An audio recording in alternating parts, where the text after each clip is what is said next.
यदि तुम सपने में कोई प्रेत देखते हो तो समझ लो कि कोई प्रेत तुम्हारे आसपास है। कभी कभी वो प्रेत अपनी उपस्थिति का जबरदस्त एहसास कराने के लिए तुम्हें सपने में ही चोट पहुंचाते हैं और वो चोट तुम्हें वास्तविक रूप से कई दिन तक परेशान भी कर सकती है। वीडियो चैनल का उद्घोषक लगातार बोल रहा था, क्या बकवास सुन रहे हो तुम?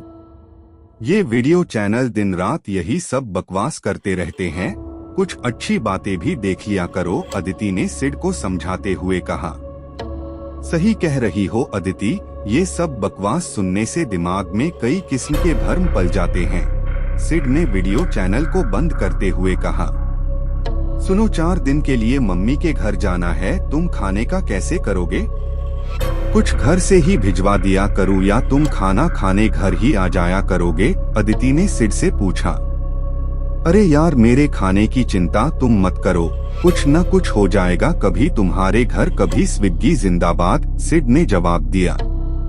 ठीक है, मैं तुम्हारा खाना तैयार रखा करूंगी, आकर खा लेना या पैक करा कर ले आया करना, अदिति बोली। 4 दिन की ही तो बात है, तुम चिंता मत करो, सब मैनेज हो जाएगा, सिड बोला। अगले दिन चारों ओर अंधकार को देखकर सिड का मन खाने को नहीं कर रहा था, लेकिन अदिति की जिद की वजह से उसे उसके घर 10 किलोमीटर दूर अपनी ससुराल में जाना ही पड़ रहा था। क्या मुसीबत है, कैसा बेवकूफ हूँ मैं भी, शाम को ही खाना खाने निकल जाता तो अच्छा था, अब इतनी रात में घर से निकलना एक बेवकूफी ही थी, सिड ड्राइव करते हुए बड़बड़ा रहा था। सर्दियों का सीजन होने की वजह से मेन रोड लगभग जाम थी, इस वजह से सिड ने बाईपास से ड्राइव करके ससुराल जाने की सोची थी, लेकिन अब अंधकार की वजह से उसे चिड़चिड़ाहट सी हो रही थी। तभी सामने रास्ते में एक बड़ा सा पेड़ का तना पड़ा देखकर उसकी चिड़चिड़ाहट और ज्यादा बढ़ गई। उसने कार रोककर तना हटाने का निर्णय लिया और कार रोक दी।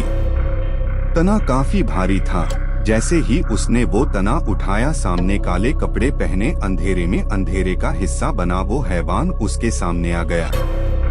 उसका डीडोल देखकर सिड थोड़ा घबरा गया और पीछे हटा। वो इंसान या हैवान जो भी था, उसने आगे बढ़कर सिड को पकड़ना चाहा। सिड को कुछ नहीं सूझा, कार तक पहुंचना संभव नहीं था, इसलिए वो विपरीत दिशा में दौड़ पड़ा।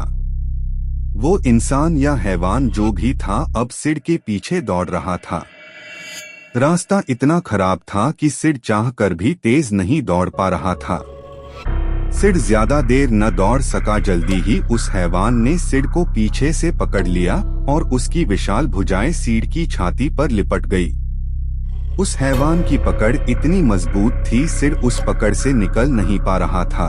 उस पकड़ की वजह से सिड की छाती में भयानक दर्द हो रहा था और उसका दम घुट रहा था। दम घुटने के उन्हीं क्षणों में सिड की आंख खुल गई और उस भयानक सपने का अंत हो गया। सिड के चारों तरफ अंधकार था, सर्दी के मौसम में भी वो पसीने से तरबतर था और सबसे खतरनाक जहाँ उस हैवान की बाहें सिड की छाती पर कसी हुई थी, उस जगह अब भी असहनीय दर्द हो रहा था।